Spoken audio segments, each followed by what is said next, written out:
بات چلی تھی مسجد سے وابستہ ہو جائے، مسجد سے اپنے آپ کو لگا لے۔ جب آپ مسجد سے محبت کریں گے، میرے آقا کریم علیہ الصلوۃ والسلام نے ارشاد فرمایا، میرے صحابہ عرض کیجیے یا رسول اللہ، فرمایا جب جنت کے باغوں سے گزرو تو پھر پھل کھا لیا کرو۔ صحابہ کرام نے عرض کیا یا رسول اللہ یہ بات سمجھ نہیں آئی، زمین پر جنت کے باغ، جنت کیسی اور جنت کے باغوں سے پھل کھانا کیسا؟ تو میرے آقا نے فرمایا اے میرے صحابہ پریشان نہ ہو،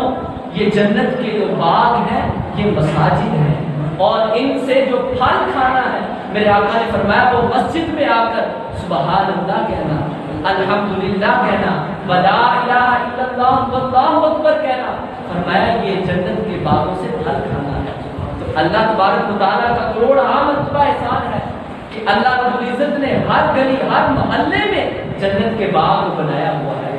آپ دیکھ سکتے ہیں ہر محلے میں مساجد موجود ہیں، اللہ کے گھر موجود ہیں جن کو میرے آقا نے فرمایا یہ جنت کے باغ ہیں، ان میں آیا کرو اور آ کر ان سے پھل بھی کھایا کرو۔ یہ پھل اللہ کا ذکر کرنا ہے، سبحان اللہ کہنا ہے، الحمدللہ کہنا ہے، اور یہ اللہ تبارک و تعالیٰ کا لاکھوں مرتبہ شکر ہے کہ خالق کائنات نے ہمیں یہ ساریاں آسانیاں پیدا فرما دی کہ ہمارے لیے سب چیزیں آسان کر دی اور ہمارے لیے بخشش کا سامان خدا نے بنا دیا۔ اور یہ نماز اتنی اہمیت کی حامل ہے کہ میرے آقا کریم علیہ الصلوۃ والسلام نے ارشاد فرمایا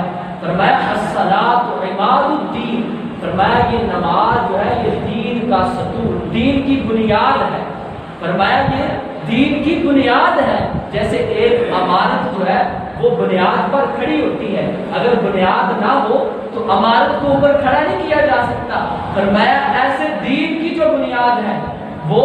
نماز ہے، جو بندہ نماز پڑھتا ہے فرمایا وہ دین کی بنیاد کو قائم کرتا ہے، اور فرمایا فمن اقامھا فقد اقام الدین، جس نے اس کو قائم کیا اس نے دین کو قائم کیا، اور فرمایا ومن ترکھا فقد ہدم الدین، جس نے نماز کو ترک کر دیا فرمایا اس نے دین کو گرا دیا۔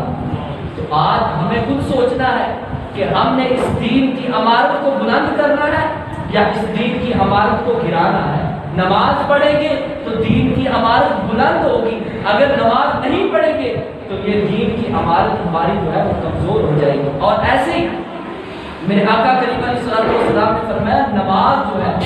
اس کی حیثیت کیسے ہے، فرمایا لا دین لمن لا صلاۃ لہ،